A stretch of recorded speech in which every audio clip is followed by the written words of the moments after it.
اعوذ باللہ من الشیطان الرجیم بسم اللہ الرحمن الرحیم۔ احادیث کا سلسلہ جو ہمارا شروع میں چل رہا ہے، جو آج میں آپ کو حدیث سنانا چاہتا ہوں وہ میں نے آپ کے سامنے بورڈ پر لکھ دیا، اور آپ اس حدیث پہ اگر تھوڑا سا غور کریں گے تو ہمارا کل کا ٹاپک جو ختم ہوا تھا یہ اس کے متعلق ہی ہے۔ یعنی کل ہم نے جو ٹاپک پڑھا تھا وہ تھا جملہ فعلیہ میں پریپوزیشن کا استعمال، ٹھیک۔ اب اس اعتبار سے یہ حدیث میں نے آپ کے سامنے رکھی ہے، آپ نے اسے پڑھنا ہے، اس پر غور کرنا ہے۔ جملہ فعلیہ کے اعتبار سے فعل، فاعل، مفعول، پھر اگر مفعول آپ کا پریپوزیشن کے ساتھ استعمال ہوا ہے تو اس کو بھی ڈھونڈنے کی کوشش کرنی ہے، اور مجھے امید ہے کہ انشاءاللہ تعالیٰ مختصر سے عرصے میں جتنی آپ نے یہاں پر عربی گرامر پڑھی ہے، اللہ تعالیٰ کی توفیق سے آپ اس کو گرامیٹیکلی انالائز بھی کر سکتے ہیں اور اس حدیث کو یاد بھی کر سکتے ہیں، اور انشاءاللہ تعالیٰ یہ آپ کو بیٹھے بیٹھے یاد ہو جائے گی۔ آتے ہیں حدیث کی طرف۔ شروع میں جو الفاظ ہیں وہ بالکل واضح ہیں۔ عن ابی عمارہ، ٹھیک، ابو عمارہ رضی اللہ تعالی عنہ سے روایت ہے۔ اب البراء ابن عازب رضی اللہ عنہما، اور میں نے آپ سے بتایا تھا کہ عنہما ہم اس وقت استعمال کرتے ہیں جب باپ اور بیٹا دونوں صحابی ہوں، تو یہاں ایک بار باپ اور دیکھیں گے، رضی اللہ، را ضاد یا آپ کو 3 حروف پر مشتمل مادہ نظر آ رہا ہے، اور ڈائی کون سی نظر آ رہی ہے؟ فاعلہ کی ڈائی۔ اس کے معنی ہوتا ہے راضی ہونا۔ رضی اللہ، اللہ کس اعرابی حالت میں ہے؟ حالت رفع میں، لہٰذا اللہ فاعل ہے، تو اللہ راضی ہوا، لفظی ترجمہ ہوگا اس کا۔ اور پھر جو میں نے کل آپ کو بتایا تھا کہ دعا کے لیے بھی ہم فعل کو استعمال کرتے ہیں، اللہ راضی ہو، عنہما ان دونوں سے، قالا انہوں نے کہا، یعنی حضرت ابو عمارہ رضی اللہ تعالی عنہما نے کہا۔ انہوں نے کیا کہا؟ امرنا، امرا ایک لفظ سے چلیں گے تو انشاءاللہ تعالی کلیئر ہو جائے گی۔ امرا اس نے حکم دیا، امرنا اس نے ہمیں حکم دیا، لفظی ترجمہ میں ابھی کر رہا ہوں۔ اب اس کو ظاہر کیا جا رہا ہے، رسول اللہ رفع میں آ گیا تو اب یہ فاعل اسم ظاہر ہو گیا۔ امرنا رسول اللہ صلی اللہ علیہ وسلم، اللہ کے رسول صلی اللہ علیہ وسلم نے ہمیں حکم دیا۔ اب یہاں دیکھیں ایک پوائنٹ اور کلیئر ہوا آپ کا، کہ جب آپ کا فاعل اسم ظاہر ہے اور مفعول ضمیر ہے تو مفعول فعل کے ساتھ اٹیچ ہو کے آئے، ٹھیک ہے نا۔ اچھا، دوسری بات کل ہم نے پڑھی تھی کہ فعل امارہ جو ہے یہ 2 مفعول ڈیمانڈ کرتا ہے، ایک جس کو حکم دیا جائے اور دوسرا جس چیز کا حکم دیا جائے۔ جس کو حکم دیا جائے وہ ڈائریکٹ استعمال ہوتا ہے، وداؤٹ پریپوزیشن استعمال ہوتا ہے، اور جس چیز کا حکم دیا جائے وہ کس کے ساتھ استعمال ہوتا ہے؟ باقی پریپوزیشن کے ساتھ استعمال ہوتا ہے۔ تو یہاں تک تو ہمیں پتہ چلا کہ اللہ کے رسول صلی اللہ علیہ وسلم نے ہمیں حکم دیا، تو ہم جو ہیں وہ مفعول اول ہے، لہٰذا وہ وداؤٹ پریپوزیشن ڈائریکٹ استعمال ہوا۔ اب اگر جس چیز کا حکم دیا جائے گا وہ آپ کو با کے ساتھ ملے گی، تو امرنا رسول اللہ صلی اللہ علیہ وسلم بسبع، اب یہ دیکھیں با کے ساتھ آ گیا، جس چیز کا حکم دیا جا رہا ہے۔ سبن 7 کے لیے لفظ استعمال ہوتا ہے گنتی میں، 7 باتوں کا، 7 چیزوں کا حکم دیا۔ کلیئر؟ یہاں دیکھیں وہ پریپوزیشن والی چیز بھی کلیئر ہو گئی الحمدللہ۔ اچھا، اب ان 7 چیزوں کو جب ذکر کیا جائے گا نا تو اسی اعرابی حالت میں ذکر کیا جائے گا، ذہن میں رکھیے گا۔ پہلے کو با کے ساتھ ذکر کیا، بعیادۃ المریض، یعنی مریض کی عیادت کا۔ اب ہر دفعہ با استعمال نہیں کیا گیا، بلکہ پھر واو کے ساتھ جوڑا اور اعراب کا خیال رکھا گیا. وہی اعراب جو ہے حالت جر جہاں سے شروع ہوتا ہے وہ حالت جر میں آپ کو باقی 6 چیزیں حالت جر میں ملیں گی. واتباع الجنائز، ایک حدیث ہم پہلے کر چکے ہیں اس طرح کی، اس میں حق المسلم علی المسلم خمس، آپ کو یاد ہوگا کہ مسلمان پر 5 حقوق ہیں. ایک دوسری حدیث ہے جس میں نبی کریم صلی اللہ علیہ وسلم نے 7 باتوں کا حکم دیا. واتباع الجنائز وتشمیت العاطس، یہ چیزیں کلیئر ہیں. پہلے پھر بھی ترجمہ کر دیتا ہوں، شاید کچھ لوگوں نے اس لیکچر کو اٹینڈ نہ کیا ہو. مریض کی عادت کا، جنازوں کے پیچھے چلنے کا، مراد نماز جنازہ پڑھنے کا. تشمیت العاطس، چھینکنے والے کی چھینک کا یرحمک اللہ کہہ کر جواب دینا. یہ پورا فعل تشمیتن کہلاتا ہے عربی زبان میں. اب دیکھیں آپ، یہ جر میں با کی وجہ سے اور مریض جر میں مضاف الیہ ہونے کی وجہ سے سارے مرکب اضافی ہیں. یہ بھی جر میں چلا گیا، اسی با کی وجہ سے سب چل رہا ہے. تشمیتی یہ بھی جر میں. وَنَصْرِ الضَّعِيفِ، ضعیف کسے کہتے ہیں؟ کمزور. ٹھیک، کمزور کی مدد کرنے کا. وَعَوْنِ الْمَظْلُومِ، یہ عین واو نون مادہ یہ بھی اصل میں مدد کرنے کے لیے استعمال ہوتا ہے. وَعَوْنِ الْمَظْلُومِ، مظلوم کی فریاد رسی کا. وَإِفْشَاءِ السَّلَامِ، اور سلام کے پھیلانے کا. وَإِبْرَارِ الْمُقْسِمِ، مقسم کہتے ہیں قسم کھانے والا. ٹھیک، اور قسم کھانے والے کی قسم پوری کرنے کا، یعنی تاکہ اسے قسم پوری کرنے میں کوئی تکلیف نہ ہو، کوئی دقت نہ ہو. جملہ فعلیہ میں صلہ کا استعمال، یہ ٹاپک ہم نے الحمدللہ کل پڑھ لیا تھا. آج ہم چھوٹے چھوٹے 2-3 ٹاپکس انشاءاللہ تعالیٰ کور کرنے کی کوشش کریں گے. اس میں پہلا ٹاپک ہمارا یہ ہے کہ آج ہم فعل ماضی میں نفی کا مفہوم پیدا کریں گے. یعنی آپ کا جملہ فعلیہ جو ماضی والا ہے، ٹھیک ہے. اب دیکھیں جملہ فعلیہ آپ کا مضارع کا بھی ہو سکتا ہے، ٹھیک، کیونکہ فعل کی جب آپ بات کریں گے تو فعل ماضی بھی ہوگا، فعل مضارع بھی ہوگا. تو اگر آپ فعل ماضی میں نفی کا مفہوم پیدا کرنا چاہتے ہیں، ٹھیک، تو اس کے لیے آپ ماضی کے شروع میں حرف ما کا اضافہ کرتے ہیں. چھوٹی سی بات ہے، اس میں کوئی اتنی لمبی اس کی ایگزامپلس ہمیں کرنے کی ضرورت نہیں ہے. تو ٹاپک پہلے میں ہیڈنگ دے دوں، یعنی ماضی میں نفی کا مفہوم پیدا کرنا. جی، نصرہ کیا ترجمہ ہوگا؟ اس نے مدد کی. اب ہم کہنا چاہتے ہیں کہ اس نے مدد نہیں کی. ٹھیک ہے، سمپلی ماضی کے شروع میں آپ حرف ما کا اضافہ کرتے، ما نصرہ، اس نے مدد نہیں کی. ما نصرہ، ان دونوں نے مدد نہیں کی.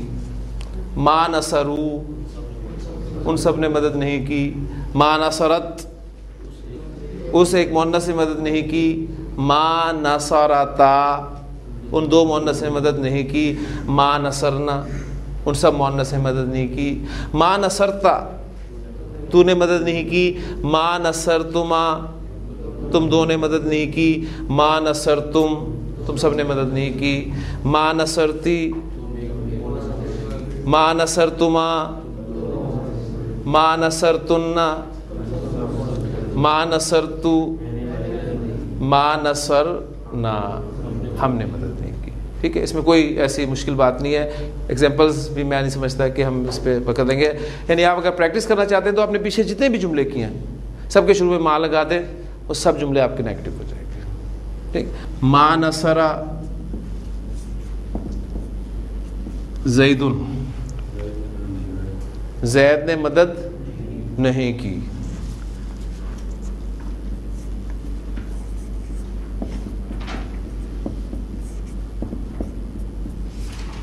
ما نصر زیدن،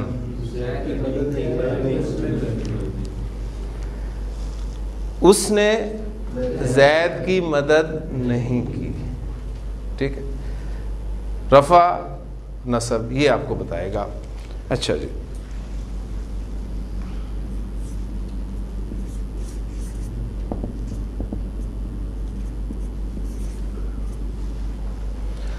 ما قتلوہ،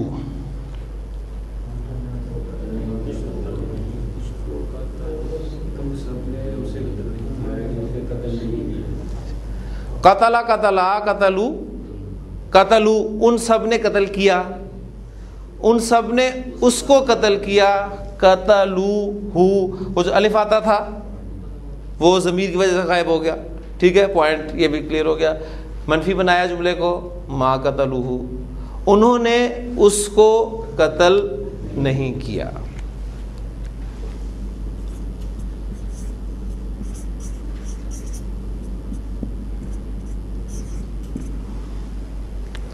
وَمَا صَلَبُوهُ،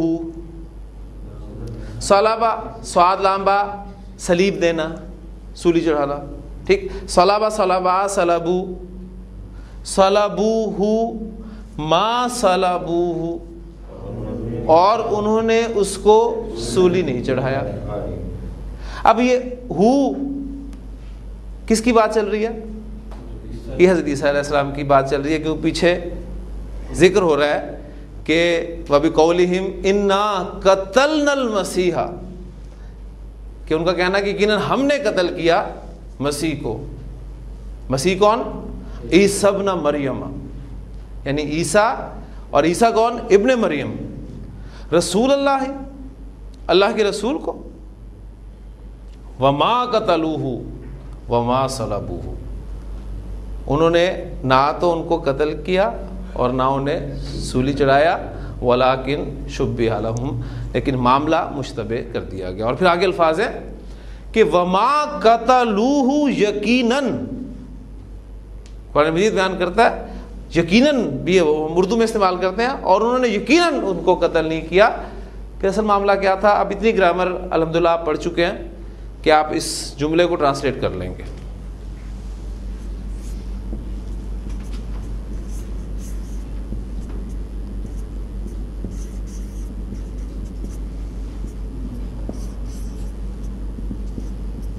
اس میں ایک لفظ آپ کے سامنے آیا ہے نیا، بل.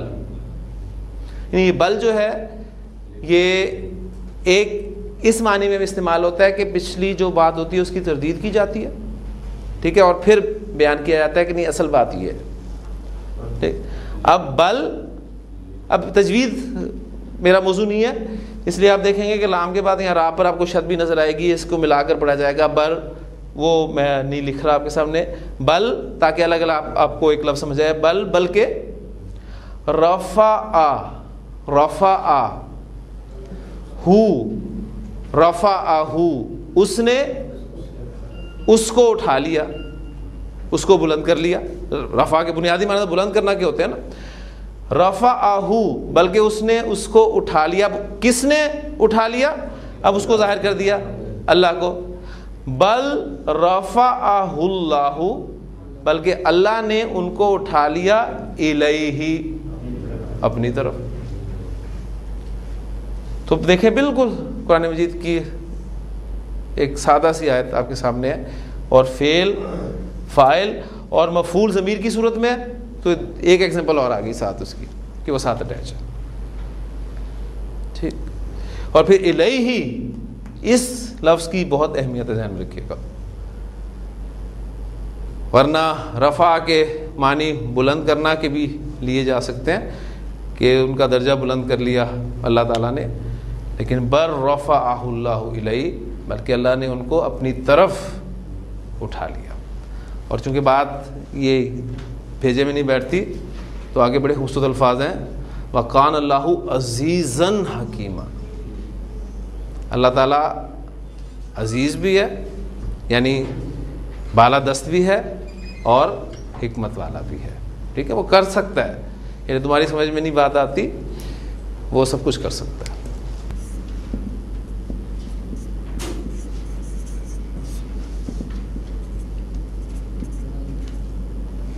سورۃ البقرہ میں آپ کو یہ الفاظ ملیں گے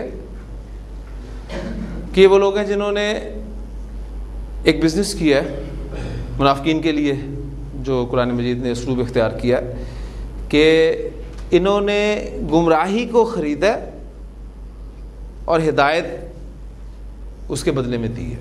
ٹھیک ہے, بارٹر سسٹم اگر سامنے آپ رکھیں تو اس اعتبار سے بزنس ہے ظاہر ان کا, لیکن قرآن کہتا ہے کہ فما ربحت تجارتہم. ربحت ورب پر غور کریں, رابحا فاعلہ کی ڈائی سے استعمال ہوا ہے, ربحا ربحا ربحو ربحت, اس کے معنی ہوتا ہے نفع بخش ہونا, نفع بخش ہونا. ربحت تجارتہم, ان کی تجارت نفع بخش ہوئی. ما ربحت تجارتہم, ان کی تجارت نفع بخش نہ ہوئی. ہاں جی, فی الماضی میں نفی کا مفہوم پیدا ہو گیا, یعنی عام طور پر فی الماضی میں نفی کا مفہوم پیدا کرنے کے لیے ما کا استعمال کیا جاتا ہے. ٹھیک ہے, ایکسیپشن از دیئر, شاید آپ کو کہیں ماضی سے پہلے لا بھی مل جائے, لیکن عام قاعدہ یہی ہے کہ فی الماضی کو منفی بنانے کے لیے اس کے شروع میں ما کا اضافہ کیا جاتا ہے. اب ہم جملہ فعلیہ کو یعنی فعل ماضی کو سوالیہ بنانا چاہتے ہیں.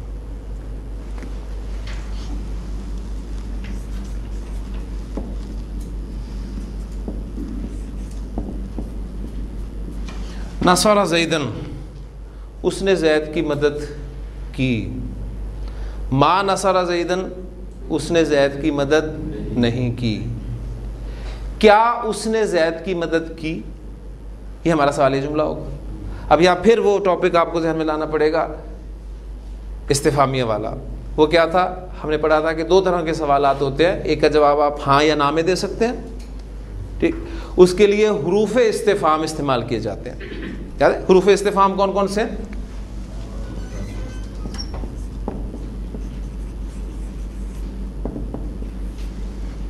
آپ کے آ یا حل, بلکہ آ اور حل, یہ آپ کے حروف استفہام.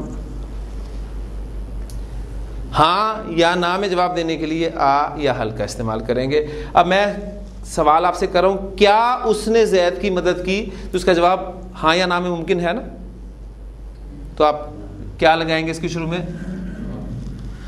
نصر زیدن یا حل نصر زیدن, کیا اس نے زید کی مدد کی.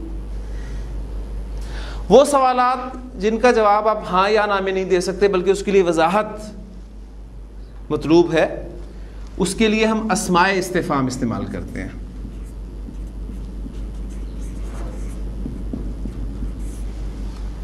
یہ ٹاپک ڈیٹیل سے میں پڑھا چکا ہوں, اس لیے صرف ابھی اس وقت اس کا صرف میں حوالہ دے رہا ہوں.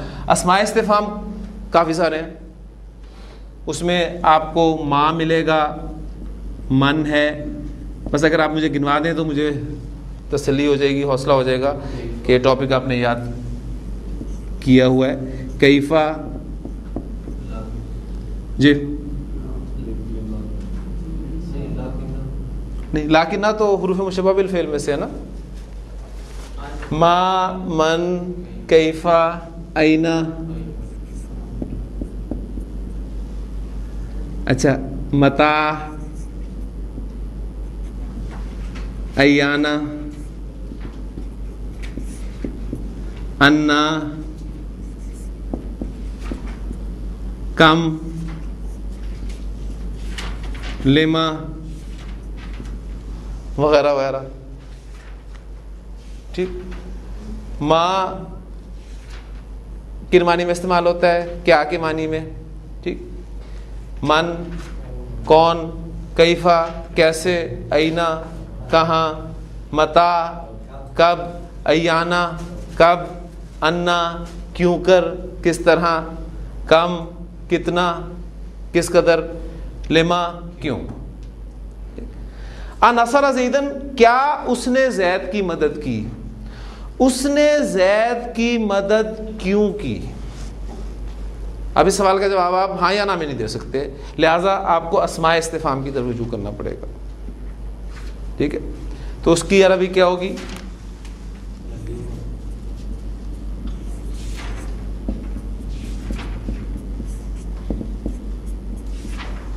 لما نصر زیدن، اس نے زید کی مدد کیوں کی؟ اب اس میں وہ ایکسپلین کرے گا کہ میں نے زید کی مدد اس لیے کی، پورا اسے پیراگراف بیان کرنا پڑے گا. لیکن نصر زیدن، نعم ہاں یا لا، نام ہاں کے لیے، لا نہیں کے لیے، بات مکمل ہوگی.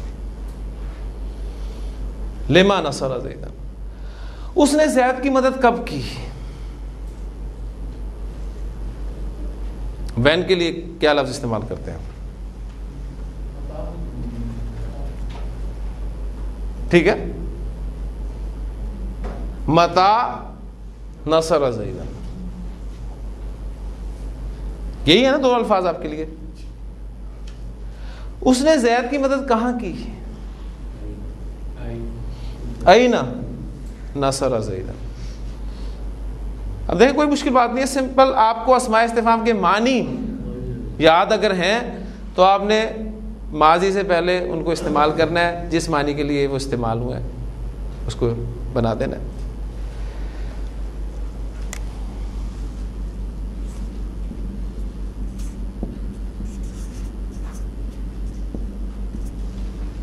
کچھ پرانی باتیں بھی یاد آ جائیں. یا فاطمہ تو، اے فاطمہ. یہ یا کیا ہے؟ حرف ندا. فاطمہ کیا ہے؟ منادا، جس کو ندا دی جائے. ٹھیک ہے، یا فاطمہ تو،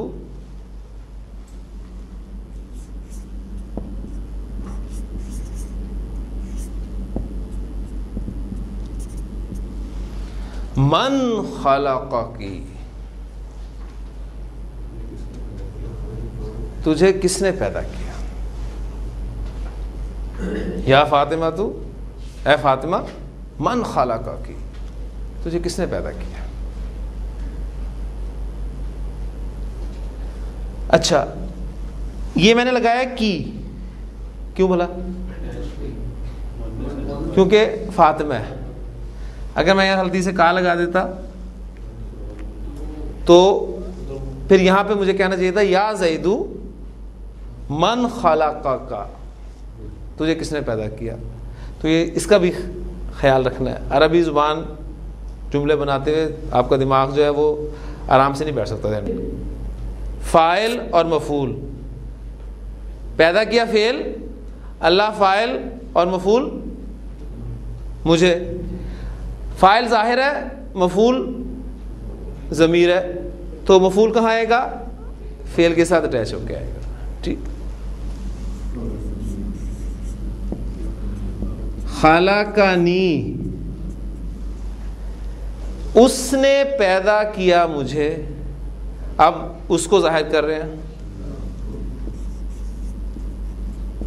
اللہ. یہ یا متکلم ہے نا، یا متکلم کو آگے ملاتے ہوئے کیا دیتے ہیں؟ ہاں جی، کسی بھی ساکن حرف کو آگے ملاتے ہوئے زیر دی جاتی ہے. یا متکلم کو آپ آگے ملانا چاہتے ہیں تو پھر زبر دے کر ملائیں گے. خلقنی اللہ، اللہ نے مجھے پیدا کیا.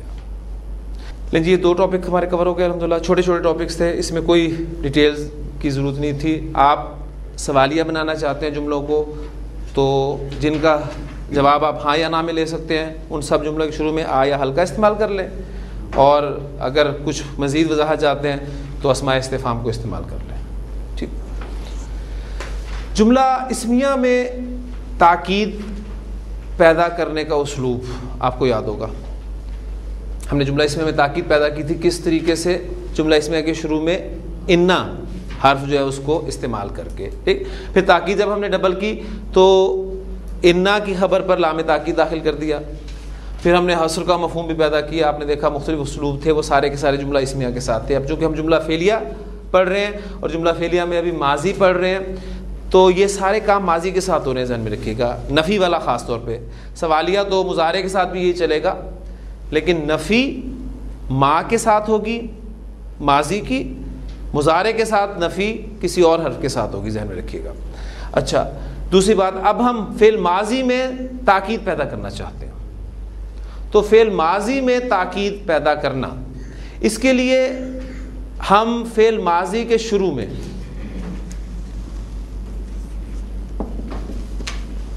حرف قد اس کا استعمال کرتے ہیں. اب یہ قد قرآن مجید پڑھنے والا ہر شخص اس حرف سے واقف ہے. اب یہ بھی بات ہو آپ کو پتہ چل گئی کہ یہ حرف ہے.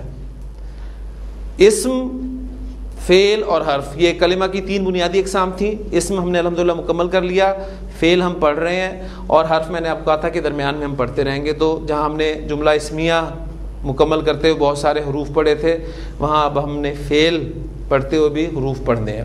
تو قد یہ ایک حرف ہے جو ماضی میں یا تو تاکید پیدا کرنے کے لیے استعمال ہوتا ہے. ٹھیک ہے، دو کام ہو سکتے ہیں اس کے. ماضی میں تاکید کا مفہوم یا اس کے فی الواقع ہونے کا مفہوم پیدا کرتا ہے یہ قد حرف. پہلے اس کی بات کر لیتے ہیں.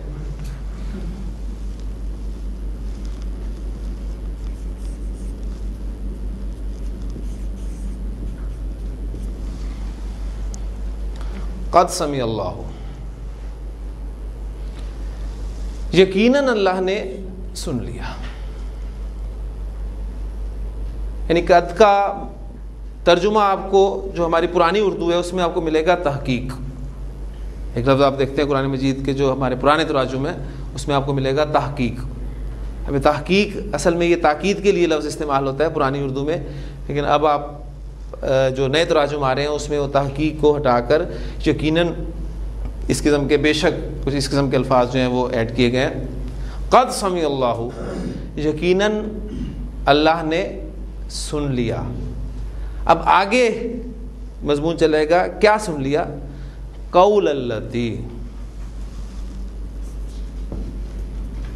میں نے ابتدائی آیت کا حصہ لکھ دیا آپ کے سامنے ہمارے 28ویں پارے کی. اب دیکھیں وہی جو میں نے آپ سے بات کی تھی کہ شروع یہاں سے ہوتی ہے سورۃ المجادلہ، تو جو مصحف کا حصہ تھا اس کا پہلا لفظ لے کر نام رکھ دیا گیا پارے کا کہ قد سمع اللہ. قد سمع اللہ فعل فاعل، اب یہ مفعول چل رہا ہے. قولہ بات، اور کس کی بات؟ اللتی کی بات. اب اللتی جو کہ مؤنث کے لیے استعمال ہوتا ہے، اب اللتی آپ کا اسم موصول ہے اور آگے اس کا صلہ چلے گا. تجادلک فی زوجہا، ابھی یہ چونکہ ابھی چیز ہم نے نہیں پڑھی اس لیے یہ بھی آپ کی سمجھ میں نہیں آئے گا. بہرحال ترجمہ ہم کر لیتے ہیں. جو جھگڑا کرتی ہے آپ سے، اے نبی صلی اللہ علیہ وسلم آپ سے جھگڑتی ہے، فی زوجہا اپنے زوج کے بارے میں، اپنے خامن کے بارے میں. ٹھیک ہے، وتشتکی الی اللہ، اور اللہ سے شکوہ کرتی ہے، شکایت کرتی ہے. تو ہمارا اس وقت جو فوکس ہے وہ یہ ہے کہ فعل ماضی پر قد آپ داخل کرتے ہیں تو اس سے اس میں تاکید پیدا ہو جاتی ہے یا فعل کے فی الواقع ہونے کا مفہوم آپ کو ملتا ہے. ٹھیک، ایک تو قد کا یہ استعمال ہے. اچھا، دوسرا قد کا استعمال یہ ہے کہ قد ماضی کو ماضی قریب کے مفہوم میں تبدیل کر دیتا ہے. یہ ماضی قریب کیا بلا ہے؟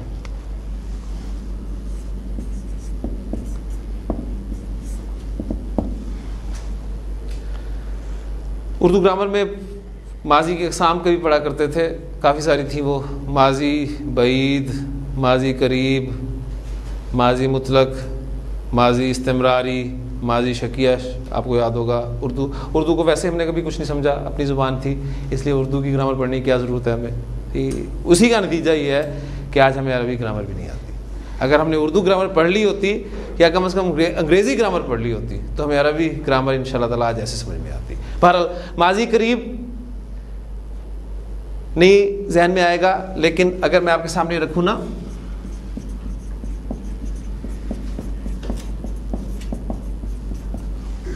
پریزنٹ پرفیکٹ ٹینس، فوری طور پہ سمجھ میں آ جائے گا. یہ ماضی قریب ہوتا ہے آپ کا.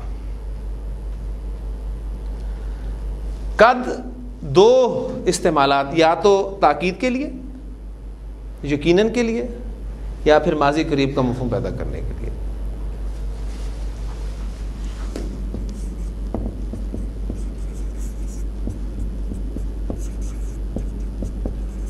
قد سمع اللہ، اللہ نے سن لی ہے، یہ ماضی قریب کا مفہوم ہوگا.